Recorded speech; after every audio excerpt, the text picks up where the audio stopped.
Fatima wiped the sweat from her forehead as she cleaned another office in the gleaming Hadar Tower. The Dubai summer was brutal, but she had to keep working. Her daughter Sarah needed new school supplies, and the rent was due next week. The cleaning cart squeaked as she pushed it down the marble hallway, her reflection bouncing off the polished floors. "Almost done," she whispered to herself, heading to the last office of the day, the CEO's suite. She'd never seen him, this mysterious Mr. Hassan al-Rashid, who owned not just this building, but half of Dubai's skyline. The other cleaners said he was handsome but cold as ice, not that it mattered to her. Rich people lived in a different world. The office was huge, with windows stretching from floor to ceiling. Fatima started her usual routine, emptying trash bins, wiping surfaces, vacuuming. As she dusted the massive desk, her mother's necklace slipped out from under her uniform. The gold pendant caught the setting sun, making the Arabic inscription, "Shine." "What are you doing in my office?" The deep voice made her jump. She spun around to face a tall man in an expensive suit. His dark eyes were fixed on her necklace. "I'm sorry, sir, I'm just cleaning." Fatima quickly tucked the necklace away, but Mr. al-Rashid strode forward, his face pale. "That necklace. Where? Did you get it?" His voice was sharp, demanding. "It was my mother's," Fatima said, backing away. "She gave it to me before she died." "Your mother's name, what was it?" "Amira. Amira Rahman." Hassan al-Rashid grabbed the edge of his desk, looking like he'd seen a ghost. "Impossible," he whispered. "Amira died in the fire 25 years ago." Fatima's heart started pounding. "What are you talking about? What fire?" "The fire at the Rahman family compound in Abu Dhabi, my father's business partner's home." He stared at her. "I was there that night. My father had arranged my marriage to their daughter, to Amira. But the fire..." He shook his head. "Everyone died, the entire family." "No," Fatima said. "My mother escaped. She was pregnant with me. She moved to America, where I was born. She never talked about her past, just gave me this necklace before cancer took her 5 years ago." Hassan sank into his chair, running his hands through his dark hair. "All these years, I thought..." He looked up at her. "That necklace was a gift from my family to Amira's to seal our engagement. I would recognize it anywhere." Fatima's legs felt weak. She gripped the cleaning cart for support. "Are you saying your mother was my intended bride, the woman I mourned for 25 years?" He stood up slowly. "Which means you..." "No," Fatima backed away. "This is crazy. I'm just a cleaning lady. I have a daughter to support. I don't need..." "A daughter?" Hassan's eyes widened. "You're married, divorced. Her father left us 3 years ago." Fatima lifted her chin. "We managed just fine on our own." Hassan walked to the window, staring at the Dubai skyline as the sun set. "All these years building my empire, and the true heir was cleaning my office." He turned back to her. "The Rahman fortune, your grandfather's companies, properties, investments, everything passed to your mother's estate. And now it belongs to you." Fatima shook her head. "I don't want any fortune. I just want to take care of my daughter." "At least let me help you understand your heritage," Hassan said softly. "Let me tell you about your mother's family, our family's history." Before Fatima could answer, her phone buzzed. A text from her daughter's school. Sarah had fallen during recess and needed to go to the hospital. Possible broken arm. I have to go," Fatima stammered. "My daughter..." "I'll drive you," Hassan said, already grabbing his keys. "We can talk more later." As they rushed to his waiting car, Fatima's mind spun. This morning she'd been a cleaning lady, worried about making rent. Now she was apparently an heiress, and Dubai's most eligible bachelor was insisting on driving her to the hospital. "I still don't trust this," she said as they sped through traffic. "It's too much like a fairy tale." Hassan's hands tightened on the steering wheel. "Life is stranger than fairy tales, Fatima, and I've waited 25 years to find Amira's family again, to make things right." "What do you mean, make things right?" His face darkened. "That fire wasn't an accident, and I think I finally know who was responsible." He glanced at her. "But first, let's make sure your daughter is okay. Then we have a lot to discuss." As they pulled up to the hospital, Fatima touched her mother's necklace. She had a feeling her simple life was about to become very complicated. But looking at Hassan's determined face, she wasn't sure that was entirely a bad thing. She just hoped her daughter was okay. Everything else, lost fortunes, family secrets, mysterious fires, could wait. But as she hurried into the emergency room with a billionaire at her heels, Fatima knew nothing would ever be the same again. Sarah sat on the hospital bed, her arm in a bright pink cast. She was trying not to cry, but her lower lip trembled. At 12 years old, she was trying to be brave, but the pain and fear had been too much. When she saw her mother rush in, the tears finally fell. "Mama." Fatima hugged her daughter carefully, kissing her forehead. "My brave girl, how are you feeling?" "It hurts," Sarah admitted, "but the doctor said I was very strong." Hassan stood in the doorway watching the scene. He couldn't help but notice how Sarah had her mother's eyes, the same eyes Amira had in the photographs he'd kept all these years. The girl looked up, noticing him for the first time. "Who's that, Mama?" Before Fatima could answer, a nurse came in with discharge papers. "Mrs. Johnson, we just need your signature and you can take Sarah home. The doctor prescribed pain medication, but the pharmacy here is closed. You'll need to get it from an all-night drugstore." Fatima's face fell slightly. She knew she didn't have enough cash for the medicine, and her credit card was already maxed out. She'd have to wait until payday next week. "I'll take care of it," Hassan said, stepping forward. He pulled out a black credit card. "And any other medical expenses?" "No, I couldn't," Fatima started to protest. "Please," Hassan said quietly. "Let me help for Amira's sake." Sarah looked between them, confused. "Mama, who is he and why did he mention Grandma Amira?" Fatima sighed. How could she explain something she barely understood herself? "This is Mr. Al-Rashid. He knew your grandmother a long time ago." "Hassan, please," he said, smiling at Sarah, "and your grandmother was very special to my family." While they waited for the prescription, Hassan called his driver to bring a more comfortable car. Sarah was fascinated by the fancy SUV that arrived, with its soft leather seats and TV screens in the headrests.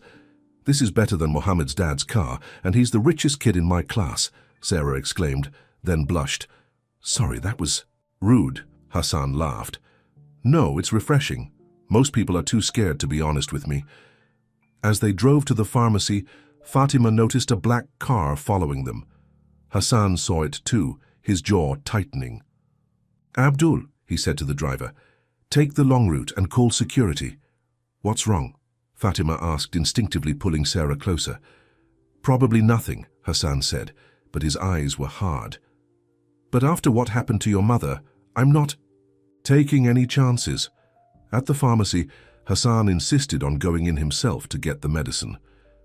Through the window, Fatima watched him talking on his phone while waiting in line. Sarah had dozed off, the exhaustion and pain medication making her sleepy.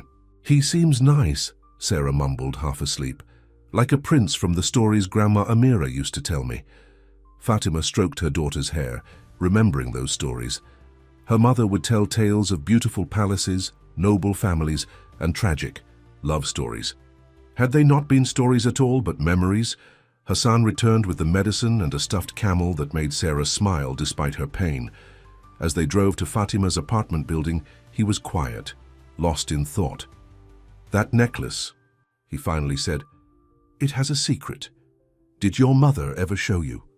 Fatima touched the pendant. "A secret? There's a hidden compartment. Inside should be a key and a letter."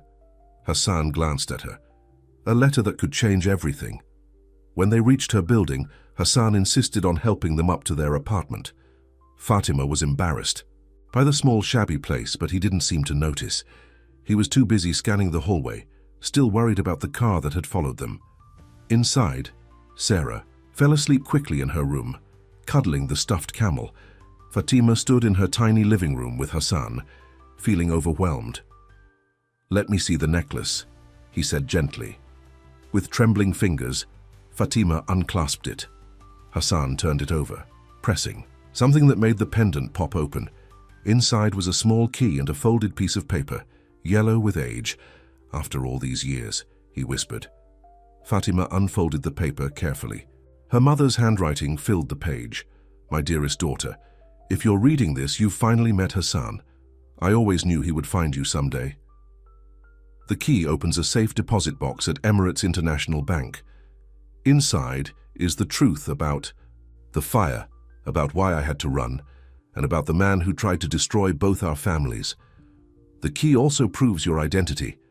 Only 2 were ever made, and Hassan has the other one. Trust him, my love. He was meant to be your father in another life. And despite what tore us apart, I never stopped loving his family as my own. Be brave, be strong, and know that everything I did was to protect you. All my love, Mama." Fatima sat down hard on her worn couch, the letter shaking in her hands. Hassan knelt beside her. "Tomorrow," he said, "we'll go to the bank. Tonight, rest. You're safe. I have security watching the building." He hesitated. "I lost your mother once. I won't lose you and Sarah too." After he left, Fatima checked on Sarah again, then sat in the dark living room holding the necklace. Outside, she could see a black SUV parked across the street, Hassan's security team. Her simple life of cleaning offices seemed like a dream. Now, she remembered her mother's last days in the hospital, how she'd made Fatima promise to always wear the necklace. "It will protect you," she'd said. "When the time comes, it will lead you home." Fatima hadn't understood then. She wasn't sure. She understood now. But as she finally went to bed, she knew tomorrow would bring answers, and probably more questions. In his penthouse across the city, Hassan stood at his window, looking at an old photograph. In it, a young Amira smiled at the camera, wearing that same necklace. Behind her stood his father and hers, looking proud, and beside them was the man Hassan now suspected had arranged the fire, the man who had almost succeeded in destroying both families. "I'll protect them, Amira," he whispered to the photograph. "I promise." But somewhere in Dubai's glittering nighttime streets, another man was making very different plans. In a luxurious office, he looked at surveillance photos of Fatima and Sarah at the hospital. 25 years ago, he'd thought he'd eliminated all threats to his power. Now he would have to finish what he'd started. The game was beginning again, and this time he wouldn't fail. Morning came too quickly. Fatima barely slept, her mind racing with questions about her mother's letter. Sarah was still sleeping peacefully when someone knocked on the door. Her heart jumped until she heard Hassan's voice. "Fatima, the bank opens in an hour." She opened the door to find him holding coffee and a bag of fresh pastries. He'd changed into a different suit, but dark circles under his eyes suggested he hadn't slept much either. "I thought you might be hungry," he said, stepping inside. "How's Sarah?" "Still sleeping. The pain medicine makes her drowsy." Fatima took a sip of the coffee. It was perfect, exactly how she liked it. "How did you know?" I asked Maria from the cleaning staff. "She says you always get coffee from the cart in the lobby." He smiled slightly. "I pay attention to details. It's how I survived in business." A small groan came from Sarah's room. "Mama?" They found her trying to sit up, wincing at her cast. Her face lit up when she saw the pastries. "Can I have one? Please?" While Sarah ate, Hassan explained that she'd need to come with them to the bank. "It's not safe to leave you here alone," he said. "My security team reported suspicious activity during the night." Fatima's hands shook as she helped Sarah dress. Someone was watching them, following them. It felt like a nightmare. The drive to Emirates International Bank was tense. Hassan's security team surrounded their car in black SUVs. Sarah thought it was exciting, like being in a movie, but Fatima noticed how Hassan kept checking the mirrors. The bank manager himself met them. At a private entrance, Mr. Kumar was a small, nervous man who kept bowing to Hassan. "Mr. Al-Rashid, what an honor. When you called this morning—" "The Rahman family vault," Hassan interrupted. "We need access immediately." The vault was deep underground. As they walked through marble hallways, Sarah whispered, "Mama, are we rich now?" "Shh," Fatima said, but Hassan heard and smiled. "Your mother is the heir to one of Dubai's oldest fortunes," he told Sarah. "Your grandfather, Abdul Rahman, was a brilliant businessman. He built an empire from nothing. Then why were we poor? Sarah asked with a child's direct honesty. Why did Mama have to clean offices? Hassan's face darkened. Because someone stole everything from your family. Someone who's still out there. The vault door was massive, all steel and electronic locks. Mr. Kumar used multiple keys and codes to open it. Miss Rahman, your key, please. Fatima's hands trembled as she handed over her mother's necklace. The small key fit perfectly into the final lock. Inside, the vault was huge, shelves lined with boxes stretched into shadows. But Hassan went straight to a large safe in the corner. He pulled out an identical necklace to Fatima's and used the key inside it. The safe opened with a hiss. Inside was a thick folder, an old iPad and a wooden box. Your mother left everything we need to prove what happened, Hassan said, opening the folder. Bank records, property deeds, and... He stopped, staring at a photograph. Fatima looked over his shoulder. The photo showed a younger version of her mother with Hassan's father and another man. They were signing papers, smiling. That's Omar Kadar, Hassan said, his voice hard. My father's closest friend and business partner. The man who arranged the fire that killed your grandparents. But why? Fatima asked. Because of this. Hassan held up a contract. Your grandfather and my father were merging their companies. The merger would have made Omar's company worthless. He couldn't compete with their combined power. So, he killed them? All of them? Fatima felt sick. He thought he did, but your mother escaped. Hassan touched the iPad, and she recorded everything. The screen came to life, showing a video. A much younger Amira appeared, looking scared but determined. If you're watching this, she said, I'm gone and my daughter has found her way home. Hassan, my love, I'm so sorry I couldn't tell you I survived. But Omar's men were everywhere. I heard them that night, talking about the fire before it started. I knew if I stayed, if I told anyone I was alive and pregnant, they would kill me and my baby. Tears ran down Fatima's face as she watched her mother's message. Sarah hugged her, with her good arm. The proof is all here, Amira continued. The money he stole, the fake documents, everything. So Omar thinks he destroyed all the evidence in the fire, but I managed to save copies. Hassan, protect my daughter. And Fatima, my darling girl, remember, you are a Rahman. You are stronger than you know. The video ended. Hassan pulled out his phone. I'm calling my lawyers. With this evidence, the vault door slammed shut. Outside, they heard Mr. Kumar scream, then a gunshot. Sarah buried her face in Fatima's chest, crying. Hassan moved quickly, pushing them behind a row of safety deposit boxes. Stay down, he whispered, pulling out his phone again. No signal. The vault is shielded, he explained. No calls can get in or out. Heavy footsteps approached. A familiar voice called out, Hassan? Let's talk about this like businessmen. Hassan's face went white. Omar. Fatima held Sarah tighter as Omar Kadar's voice echoed through the vault. You should have left the past buried, Hassan. Now I'll have to bury you too. All of you. He can't. Get in, Hassan whispered to Fatima. The vault needs 3 keys, the manager's, yours and mine. Oh, but I can, Omar called. Poor Mr. Kumar was very cooperative before he died. And now I have his keys. They heard the first lock click open. Think, Hassan muttered, looking around desperately. His eyes fell on the wooden box. They hadn't opened yet. Inside was an old service panel. The vault has an emergency exit, he said. Your grandfather showed me once years ago, but it only opens from the inside. Another lock clicked. Sarah, Hassan said gently, can you fit through? That panel? The tunnel leads to the parking garage. My security team will be there. Sarah nodded bravely, wiping her tears. I'll hold them off, Hassan said, pulling Fatima close. Get Sarah out, then come back for the evidence. We can't let Omar destroy it again. The final lock started to turn. Hassan, Fatima whispered, I can't lose you too. He kissed her forehead quickly. You won't, I promise. Now go. As the vault door began to open, Hassan stood ready to face his father's killer. Behind him, Fatima helped Sarah into the secret tunnel, praying she was making the right choice. The game wasn't over. But now they had a chance to win. If they could just survive the next few minutes. The vault door opened with a heavy groan. Omar Khadr walked in, flanked by two men with guns.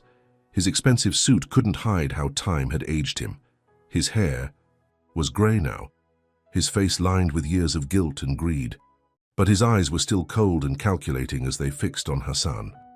"You always were too sentimental," Omar said, looking around the vault. "Just like your father. He couldn't see that business is business, nothing personal." "Nothing personal?" Hassan's voice shook with rage. "You killed my father. You killed Amira's entire family." Omar shrugged. "They would have destroyed everything I built. I couldn't let that happen." His eyes narrowed. "Where is she? The cleaning woman? Amira's daughter?" "Gone," Hassan said. "Far away by now." Omar laughed. "No, one leaves this bank today. My men have the building surrounded." He gestured to one of his guards. "Search the vault. Find them." Meanwhile, in the dark maintenance tunnel, Fatima helped Sarah crawl through the narrow space. Her daughter was being so brave, not making a sound despite the pain in her broken arm. "Just a little further," Fatima whispered. "Remember what Hassan said, his security team will be waiting." They reached a junction where the tunnel split in 3 directions. Sarah looked up at her mother, scared and confused. "Which way?" Fatima closed her eyes, thinking. She'd cleaned this bank for months. She knew the building's layout. The parking garage was east of the vault. "This way," she said, pointing right. "Stay close to me." Back in the vault, Omar's men were searching methodically, getting closer to the service panel.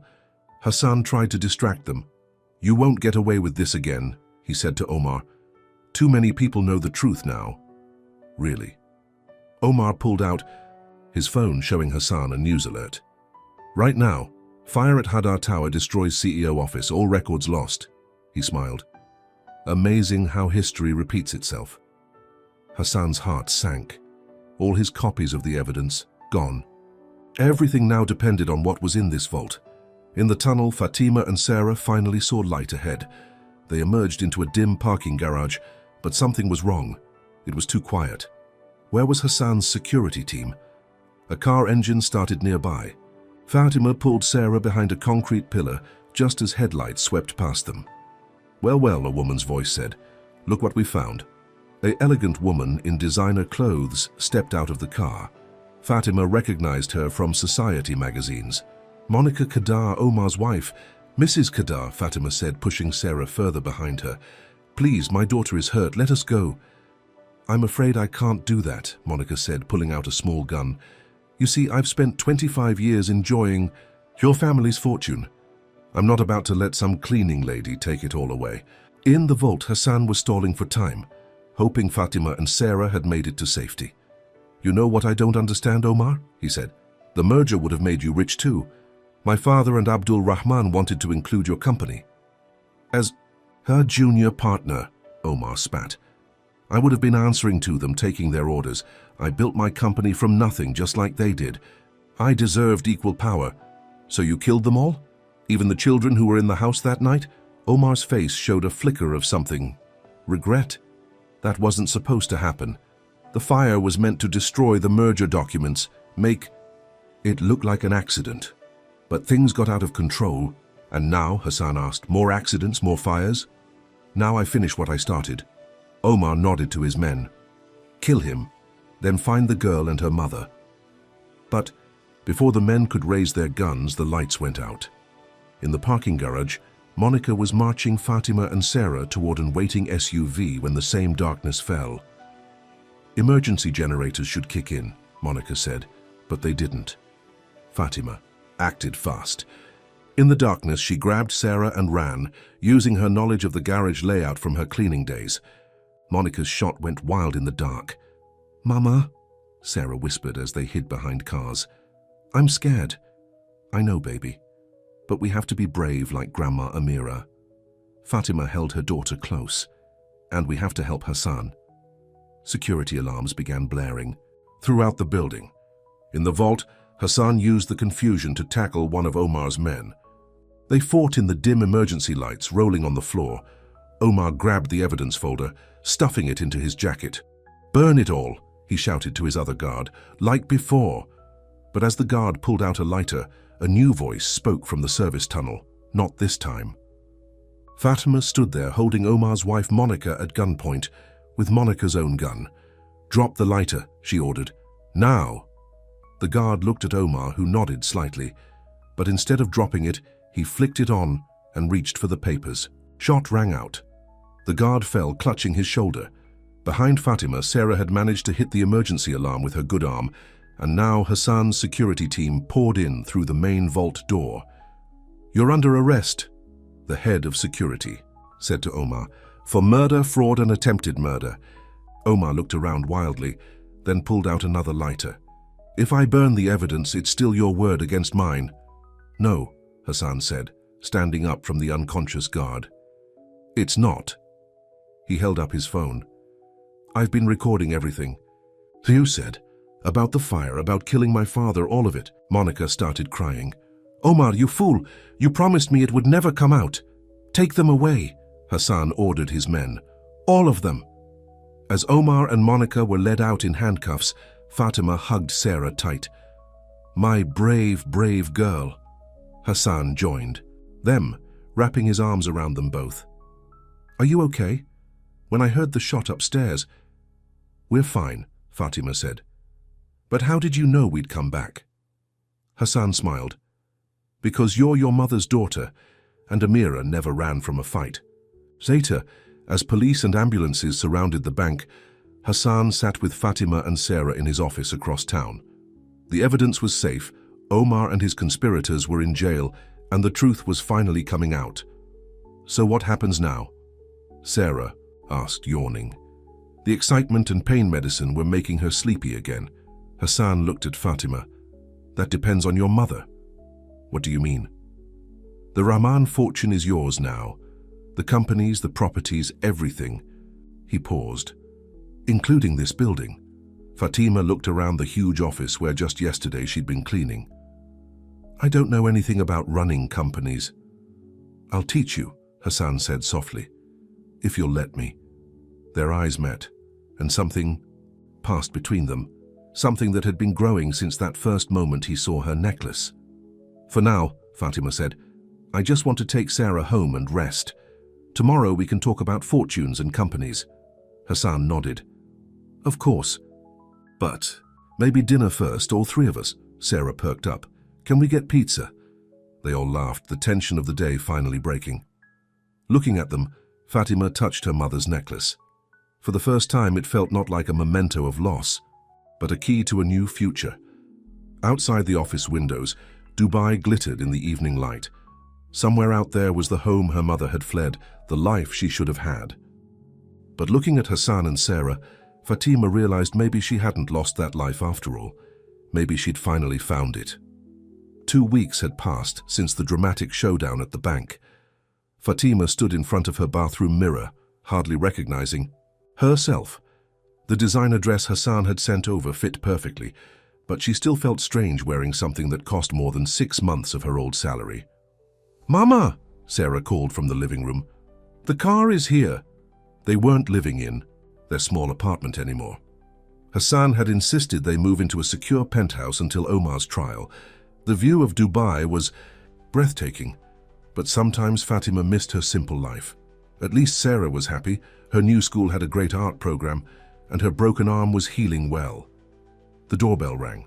Hassan stood there in a sharp suit, holding a small gift box. "Ready for your first board meeting?" Sarah bounced excitedly. "Mum's going to be amazing. She's been studying all week." It was true. Fatima had spent every free moment learning about her grandfather's companies, now merged with Hassan's empire. The stack of financial reports by her bed grew taller every day. "First," Hassan said, "I have something for you."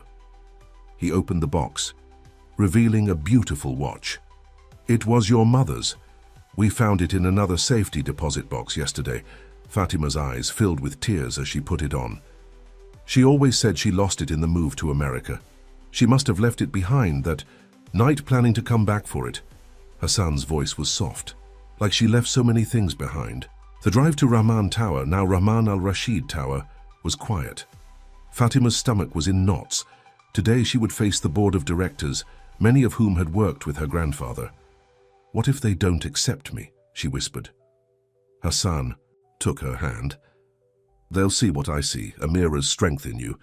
The boardroom was intimidating, all dark wood and leather chairs. Older men in expensive suits stared as Fatima entered. But one face stood out, an elderly woman who gasped when she saw her. My God, the woman said, standing shakily. You look just like her. Fatima, this is Mrs. Chen, Hassan said. She was your grandfather's secretary for 30 years. Mrs. Chen hugged Fatima, crying softly. I knew something wasn't right about that fire.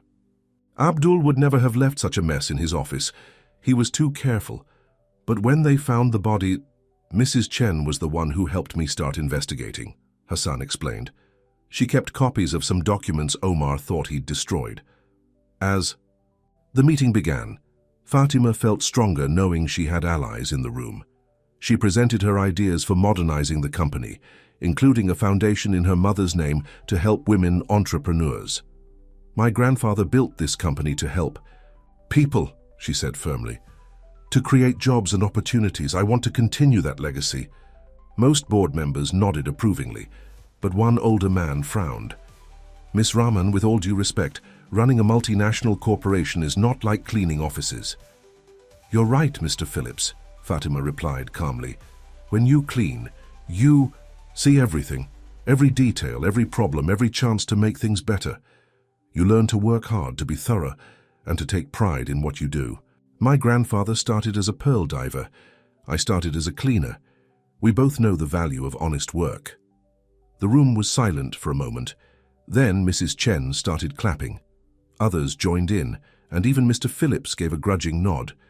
After the meeting, Hassan found Fatima in her new office, her grandfather's old office. She was looking at an old photo on the wall, showing Abdul Rahman standing on a beach, young and proud. That was taken the day he bought his first boat, Hassan said. My father used to tell me the story. Everyone said he was crazy to think a pearl diver could build an empire. And now his granddaughter is trying to run it, Fatima sighed. Hassan, there's something I need to tell you. But before she could continue, her phone rang. It was Sarah's school. Mrs. Rahman, there's been an incident. A man tried to pick Sarah up, claiming to be her uncle. When we refused, he became aggressive. Security stopped him, but Fatima's blood ran cold. Is she okay? She's fine, but scared. The man got away before police arrived. Hassan was already calling his security team. I'm sending men to the school now, don't worry, she's safe. But Fatima was already grabbing her purse. Take me to her, now. At the school, Sarah ran into her mother's arms. He said he knew Grandma Amira, she sobbed. He said he was family. Hassan studied the security footage with the police. The man was well-dressed, Middle Eastern, around 60 years old. Something about him seemed familiar. Back at the penthouse, after Sarah had finally fallen asleep, Fatima paced nervously. Could it be one of Omar's men? No, Hassan said slowly. The way he moved, his accent according to the witnesses. Fatima, I think it might be your uncle. What? My mother never mentioned having a brother. Because Karim Rahman supposedly died in the fire too. Hassan pulled up an old photo on his tablet. But if Amira survived, the man in the photo was younger but unmistakable, the same man who tried to take Sarah. Why now? Fatima asked. After all these years? The news about Omar's arrest is everywhere. The Rahman fortune being restored. Hassan ran his hands through his hair. If Karim is alive, he might think he has more right to it than you do. Fatima sat down hard. Will this never end? Every time I think we're safe, there's something new. Hassan knelt beside her chair. Hey, look at me. You're not alone anymore. Whatever comes, we'll face it together. She looked into his eyes, seeing the same strength and kindness that had drawn her mother to his family so many years ago. Without thinking, she leaned forward and kissed him softly. For a moment, the world stood still. Then from the doorway came a small voice. Finally, they broke apart to find Sarah watching them, grinning despite her puffy eyes. Does this mean we're going to be a real family now?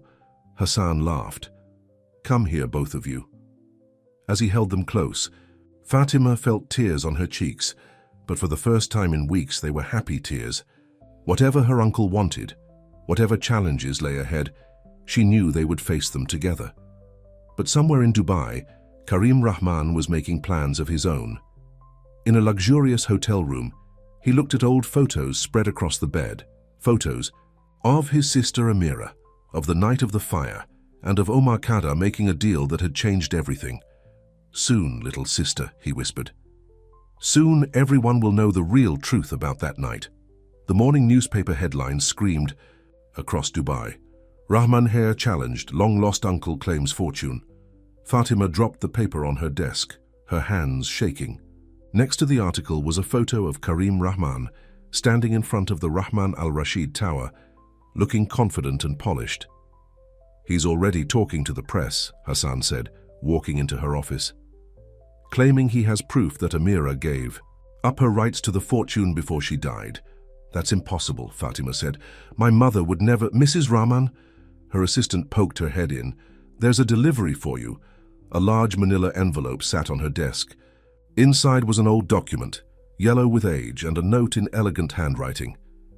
"Meet me at the Al Rashid stables tonight. Come alone, or I release this to the media. Uncle Karim." The document made Fatima's heart stop. It was a letter, written in her mother's hand, dated just before the fire. "I, Amira Rahman, hereby renounce all claims to the Rahman fortune and companies for myself and my descendants." "It's a fake," Hassan said immediately. "It has to be." But Fatima wasn't so sure. The handwriting matched her mother's perfectly, down to the unique way she crossed her T's. "I have to meet him," she said. "Maybe he knows something about my mother." "We don't." "It's too dangerous," Hassan argued. "Let me send security." "No." Fatima stood up. "He's my uncle, my mother's brother. I need to know the truth." That evening, after making sure Sarah was safe with Mrs. Chen, Fatima drove to the Al Rashid family stables outside Dubai. The place was beautiful, full of prize Arabian horses. Hassan had told her how his family and hers had bonded over their love of horses.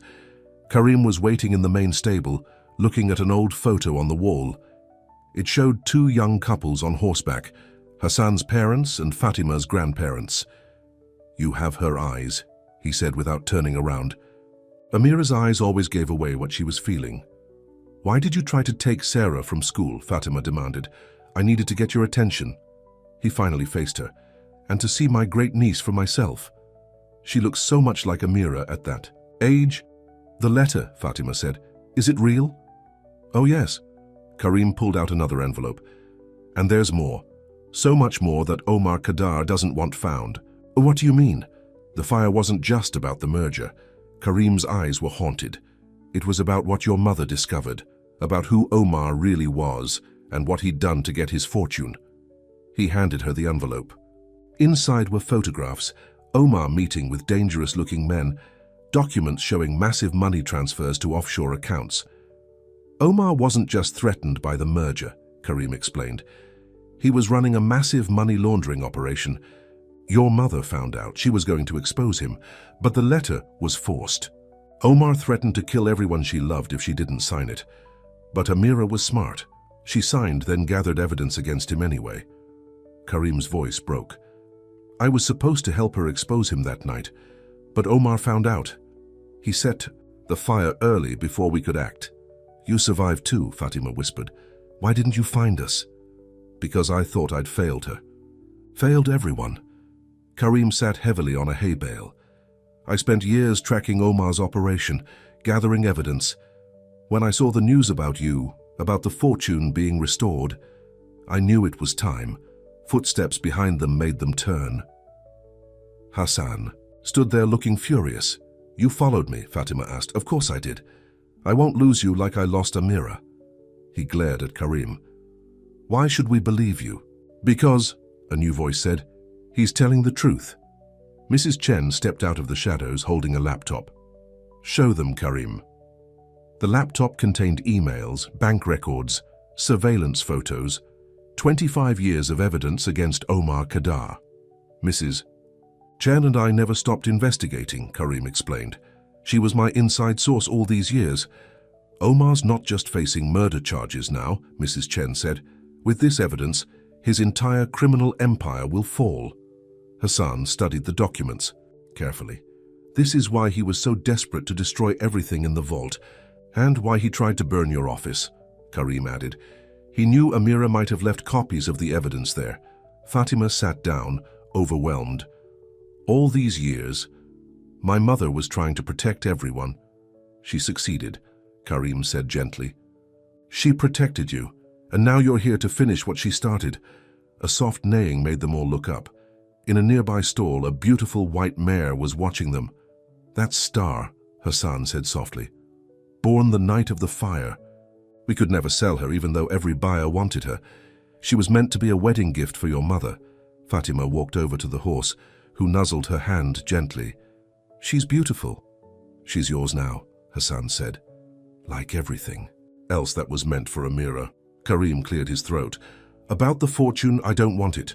I just wanted you to know the truth. To know that your mother was a hero. Stay, Fatima said suddenly. Help us take Omar down completely. Sarah should know her great-uncle. Later that night, as they drove home, Hassan was quiet. What are you thinking? Fatima asked. That Amira would be proud. You've brought both families back together. He took her hand. And maybe we can finally have the wedding that was meant to happen 25 years ago. Fatima smiled, touching her mother's necklace. First, we have to make sure Omar pays for everything he did. We will, Hassan promised. Together. At home, they found Sarah still awake, drawing pictures with Mrs. Chen. The drawing showed a family, Fatima, Hassan, Sarah, and now Karim too, in front of a big house with horses. Is this okay? Sarah asked anxiously. That I put Uncle Karim in the picture? Fatima hugged her daughter tight. It's perfect. But in his prison cell, Omar Kadar was not finished. He had one last card to play, a truth so explosive it could tear both families apart again. As he wrote a letter to his lawyer, he smiled. Soon they would all learn what really happened the night of the fire and why Amira had really run away. The game wasn't over. It was just beginning again. Omar's letter arrived on a sunny Tuesday morning. Hassan's lawyer brought it directly to the penthouse where Fatima, Hassan, and Karim were having breakfast with Sarah before school. He wants to make a deal, the lawyer, David Thompson, explained. He'll plead guilty to everything, the fire, the fraud, the money laundering.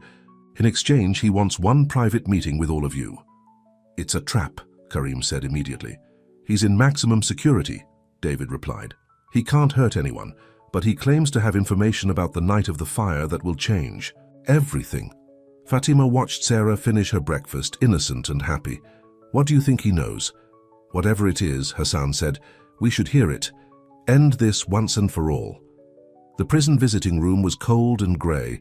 Omar sat at a metal table, wearing an orange jumpsuit that made him look older, smaller somehow, but his eyes were still sharp as they watched the group enter. Ah, the whole family, he said softly. How touching. Say what you have to say, Hassan snapped. Very well. Omar folded his hands on the table. You all think you know what happened that night, but you don't know everything. Do you want to tell them, Karim, or should I? Karim's face went white. What are you talking about? About who really started the fire? Omar smiled coldly. It wasn't my men. It was you, Karim. The room went silent. Fatima stared at her uncle in shock. He's lying, Karim whispered. I would never show them the proof, Omar said to his lawyer, who pulled out an old security video. From my office, the night of the fire. The grainy footage showed Karim entering Omar's office late at night, carrying something. As they watched, he began spreading liquid around the room. You didn't know I had cameras, Omar said. No one did back then, very new technology. I can explain, Karim said desperately. Amira and we were trying to destroy the evidence of Omar's crimes. The fire was supposed to be small, controlled, just his office. But it spread, Omar continued. The sprinkler system mysteriously failed. The fire doors were locked, almost like someone wanted it to spread. Hassan grabbed Karim's shirt. You killed my parents, your own parents. No, Karim was crying now. It wasn't supposed to happen like that. Omar, he must have tampered with the safety systems. Prove it, Omar challenged. You can't, can you?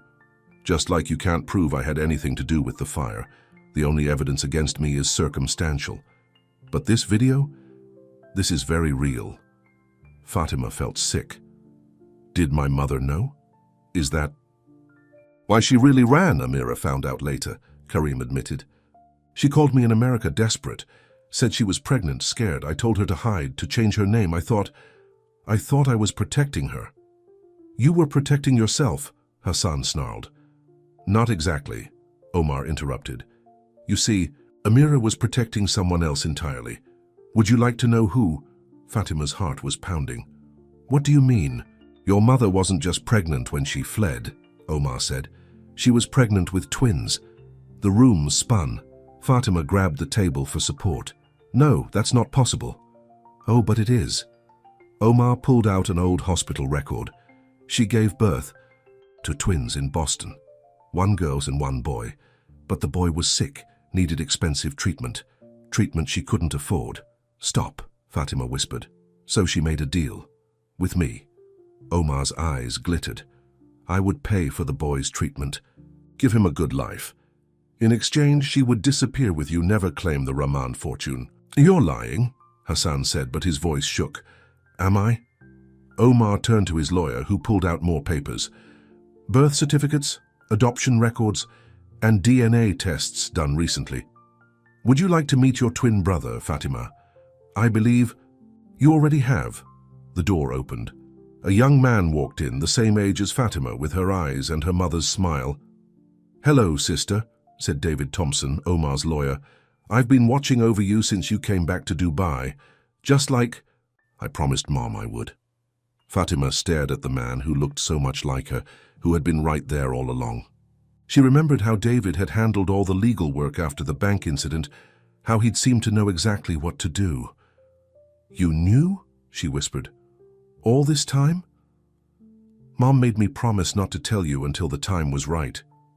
David's eyes were full of tears. She wanted you to have a normal life away from all this. But when you came back when Omar was arrested, this changes everything, Omar said smugly. The Rahman fortune should be split between the twins, and David here has some very different ideas about how to run the company. Hassan looked between Fatima and David, seeing the unmistakable resemblance. Why are you working for him? He asked David. After everything he did? Because Omar protected me, David said. Gave me opportunities, while you, Uncle Karim, started the fire that almost killed us all. I was trying to help, Karim protested weakly. By burning down our home? David's voice was bitter. Mom never forgave you.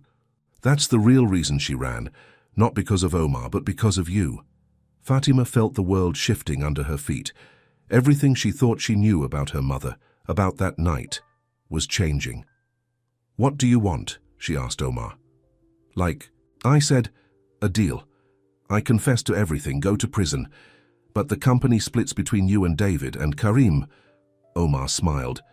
Karim confesses to starting the fire. You manipulative bastard, Hassan growled.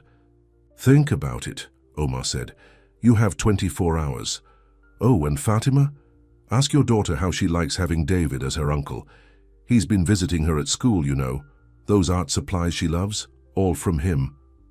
As they left the prison, Fatima felt numb. David tried to touch her arm, but she pulled away. I'm sorry, he said. I wanted to tell you so many times. Stay away from my daughter, she snapped. But that night, as she watched Sarah sleeping, Fatima looked at her daughter's drawings on the wall. There, in careful crayon strokes, was a man she now recognized, David, drawn as part of their family. What do we do? She asked Hassan, who held her as she cried. We find the truth, he said, the whole truth about everything. In his cell, Omar smiled at the chaos he'd created. Sometimes the truth was the best weapon of all. And he had saved his biggest truth for last. The next morning, Fatima sat in her mother's old garden, now restored to its former beauty. The roses Amira had loved so much were blooming again, their scent filling the air. She held an old diary. In her hands, her mother's diary found hidden in a wall safe behind a loose brick. "I thought I might find you here," David said, walking up the garden path. "Mom always came here to think too." "How would you know?" Fatima asked bitterly. "Because she told me." All those years, she kept in touch. David sat on the bench beside her. Every birthday, every Christmas, she'd call. She made Omar promise that was part of the deal. Fatima opened the diary with trembling hands. The latest entry was dated just before her mother died. "My dearest children, by now you must know the truth about each other. Forgive me for keeping you apart. Every day it broke my heart, but I thought I was protecting you both. The night of the fire changed everything, not just because of Karim's terrible mistake, but because of what I discovered in Omar's office. That same night, I had gone there looking for evidence of his crimes. Instead, I found something worse, proof that he had been working with terrorist organizations, using our family's shipping business to smuggle weapons. That's why he was so desperate to stop the merger. An audit would have exposed everything," told Karim, and he decided to destroy the evidence before Omar could hide it. He thought a small fire would wipe out the paper trail. He didn't know that Omar had removed all the evidence already and rigged the building's safety systems to fail. "When I realized I was pregnant with twins, I knew I couldn't keep you both safe.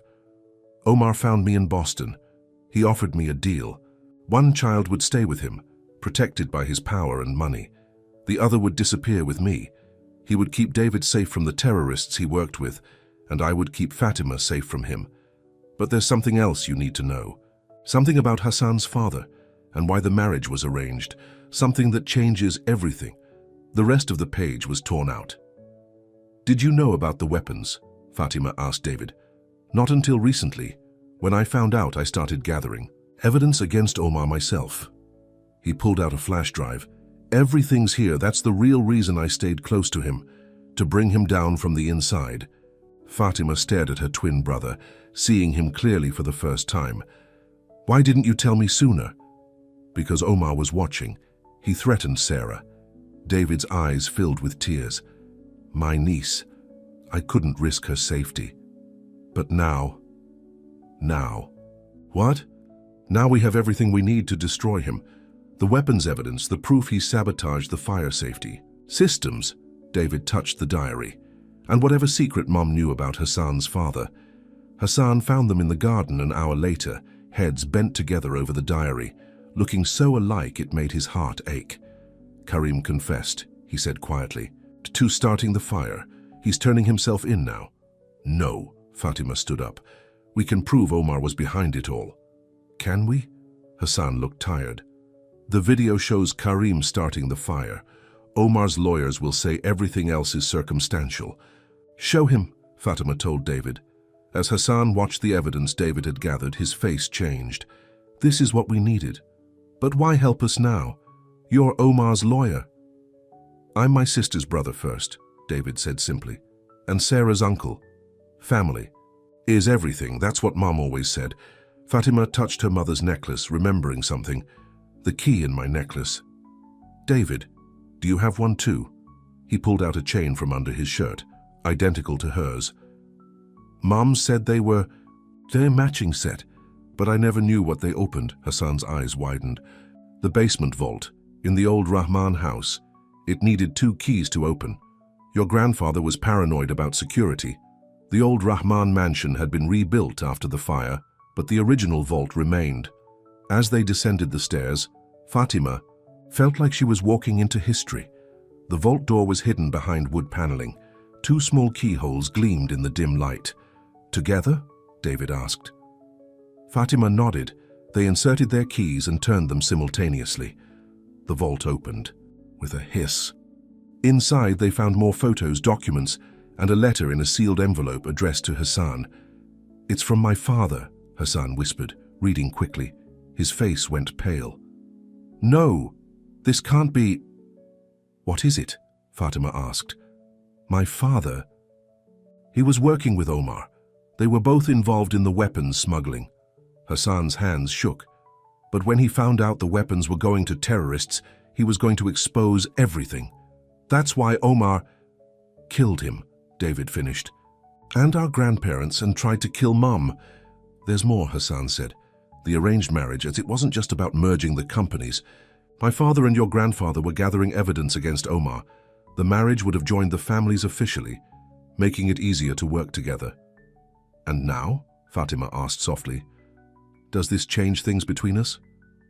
Hassan pulled her close. The only thing that's changed is that we finally know the whole truth, and that your family just got bigger. Sarah's voice called down the stairs. Mum! Uncle David! Are you down there? They found her in the hallway with Mrs. Chen, who was holding a stack of papers. Look what I found in the old records room, Mrs. Chen said. The original merger documents and, she smiled, the wedding plans, everything Amira and Hassan's mother designed together. Sarah picked up a photo of two happy young couples, her grandparents, full of dreams and plans that had been destroyed by greed and violence. Can we still have a wedding, she asked hopefully, with Uncle David giving Mum away? Fatima looked at her brother, who was crying openly now, at Hassan, who held her hand like he'd never let go, at her daughter, who had drawn their broken family back together with her innocent love. Yes, she said, we can have everything we were meant to have. But in his prison cell, Omar read the morning paper with a cold smile. The headline announced Karim's confession to starting the fire. Everything was falling into place. Just one more secret, he whispered. One more truth. To tear them apart, he picked up his pen and began to write one final letter, a letter that would reveal the biggest secret of all. The wedding plans were in full swing. The garden where Fatima had found her mother's diary was transformed with thousands of white roses. Sarah twirled in her flower girl dress, her cast now decorated with family signatures. Even David had signed it, drawing a little heart that made her giggle. But Omar's final letter arrived 3 days before the wedding. The prison guard delivered it to David first, as Omar's lawyer. He read it alone in his office, his face growing paler with each word. Then he called Fatima. We need to talk, he said, all of us, including Hassan. They met in Fatima's office as the sun set over Dubai. David's hands shook as he held the letter. Omar's last secret, he said. It's about Hassan's father and our mother. Hassan sat forward. What about them? They were in love, David said quietly. Before either of them were married, they had an affair and a child. The room went silent. Fatima felt her heart stop. No, Hassan whispered. David continued reading. The child was given up for adoption. But Omar knew. He'd kept track of the baby all these years. A boy, adopted by an American couple. Who? Fatima asked, though she already knew the answer. Me, David said. I'm not your twin, Fatima. I'm Hassan's half-brother. Omar's DNA test wasn't comparing me to you. It was comparing me to Hassan. Fatima grabbed the letter, reading frantically. It was all there. Hospital records, adoption papers, DNA results. Her mother hadn't given birth to twins. She'd had one baby, Fatima. The other baby, born 2 months earlier, was David. That's why Omar took such an interest in me, David said bitterly. Not to protect me, but to use me against Hassan someday. Hassan stood up, pacing. My father and Amira, before she married. Your father? The arranged marriage, Fatima realized. It wasn't just about merging companies or fighting Omar. Your father was trying to be close to my mother again. And Omar knew everything, David added. He used it to control them all, threatened to expose the affair, to reveal my existence. Hassan sank back into his chair. That's why he was so confident my father wouldn't expose the weapons smuggling. He was blackmailing him. Fatima touched her necklace, the one that matched David's. But why did my mother give you a key too? Because she loved me anyway, David said softly. Omar made her part of the deal. She could have contact with me as long as she stayed away from Dubai. She wasn't just calling to check on me. She was trying to protect her first love's son. The door opened and Sarah came in, still wearing her flower girl dress from the fitting. Why is everyone so sad? She asked. Is it about the wedding? Fatima hugged her daughter. No, sweetheart. We just learned some surprising news about our family. Is Uncle David not really my uncle? "I'll always be your uncle," David said quickly.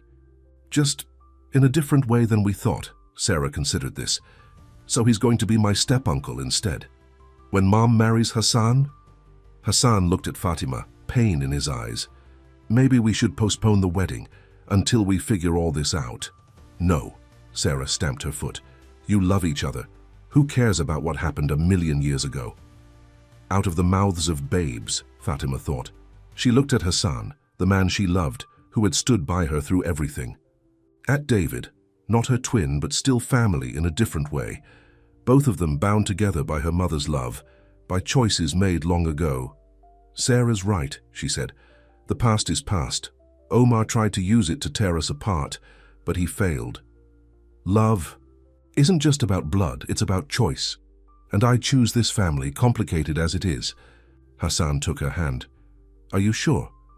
"More sure than ever." She smiled at David. "Will you still give me away?" David wiped his eyes. "Try to stop me." Sarah hugged them all, somehow understanding that something important had just happened. "Can we have extra cake at the wedding to celebrate?" They all laughed, the tension breaking. Outside the sun had set, and Dubai's lights sparkled like stars. In his prison cell, Omar waited for the chaos his final letter would cause. But he had underestimated the power of love, the kind that creates families not through blood, but through choice. Later that night, Fatima found one last page of her mother's diary, stuck between the pages. "Love is stronger than hate, stronger than fear, stronger than the past. I learned this when I fell in love with Hassan's father, when I had to give up our son, when I found love again with Fatima's father. Every choice I made was guided by love, even the painful ones. Remember this, my children. All of you. Love is what makes a family, not blood, not money, not power, just love." The wedding was 3 days away. Omar's final secret was revealed. But instead of destroying them, it had only made them stronger. Because in the end, love was stronger than any secret, any lie, any pain. And in a garden full of white roses, a new family would be born. One created not by blood or birth, but by the choices of their hearts. The wedding day dawned clear and beautiful. In the bridal room of the Rahman mansion, Fatima stood in her mother's restored wedding dress, touching the delicate lace that Mrs. Chen had carefully preserved all these years. "You look just like her," Mrs. Chen said, adjusting the veil. "Amira would be so proud." Sarah bounced in, her flower girl dress swishing. Her cast was off just in time for the wedding, though she insisted on keeping it as a memento. "Mom, you have to come quick. Uncle David found something in the garden." In the rose garden, David stood holding an old metal box he'd unearthed while checking the flower arrangements. Soil stained his suit, but his eyes were bright with excitement. "Look at the inscription," he said. The box had 2 familiar keyholes and words etched in Arabic, "For my children on the day love triumphs." Fatima and David exchanged looks, then used their necklace keys together one last time. Inside was a videotape and 2 envelopes, one marked for the wedding day and one marked for Omar. The video showed their mother, filmed shortly before her death. She looked thin but determined. "My darlings," she said, "if you're watching this, then love has won. The truth about David, about Hassan's father, about everything, it's all out now. But there's one last truth Omar doesn't know." She held up a document. Proof that Omar was working with terrorists since the beginning. Proof that he planned the fire, disabled the safety systems, everything. I hid copies everywhere. But this one I saved for today, because today isn't just about a wedding, it's about justice. David opened the envelope marked for Omar. Inside was everything they needed to ensure he would never leave prison. Proof that would interest not just the police, but international authorities. "Give it to him," Amira said in the video. "Let him know that love won, that all his secrets and lies couldn't destroy what we built." She smiled. "And now, my loves, open the other envelope. It's time for a wedding." The second envelope contained 2 letters. One was from Hassan's father, written to Amira before her arranged marriage. "My dearest Amira, our love gave us David, and though we couldn't raise him together, know that my heart will always hold you both. But now you must find happiness with Abdul Rahman, as I must with my own arranged marriage. Perhaps our children, all our children, will someday understand that love takes many forms, and all of them are precious. The second letter was from Amira herself. My beloved daughter, today you marry Hassan, uniting our families as was always meant to be. Not because of arrangements or business, but because of love. Real love, chosen love. The kind that survives secrets and lies and years apart. David, my first child of love, you've grown into a man any mother would be proud of. Watch over your sister and brother. Help them build the future we dreamed of. Hassan, son of my first. Love, take care of my Fatima. Love her as your father loved me, completely, honestly, eternally. And Sarah, my precious granddaughter, keep drawing your beautiful pictures. Keep believing in love and happy endings. You brought this family together. With your innocent heart. The roses are blooming again in our garden. Love blooms too, again and again, no matter what tries to destroy it. Today, surrounded by these flowers, you'll make new promises, start new stories. Omar thought he could use the past to destroy the future. But love is stronger than hate, stronger than fear, stronger than the past. I love you all, my beautiful children. Be happy, be brave, be together. All my love, Mama Amira. Fatima and David held each other, crying. Hassan found them there, stopping short when he saw their tears. Should I be worried? He asked. Fatima handed him the letters. As he read, his own eyes filled with tears. Your mother, he whispered. Knew everything, David finished. And loved us anyway. All of us. Sarah tugged at Fatima's dress. Mama, it's time, everyone's waiting. The garden was filled with their dearest friends and family. Mrs. Chen sat in the front row, holding the metal box with its precious contents. Karim, released on bail pending a new investigation, stood quietly in the back. As the music began, David took Fatima's arm. Ready, sister? He asked. Ready, brother, she replied. Hassan waited at the altar, looking at her the way his father had once looked at her mother, with pure, endless love. Sarah scattered rose petals, beaming with joy, and somewhere Fatima thought her mother was watching, finally at peace. They said their vows surrounded by roses and love. Two families became one, not through arrangements or business, but through choice, through forgiveness, through love. At the reception, David raised his glass for a toast. To love in all its forms, he said. To family, the one we're born with, and the one we choose.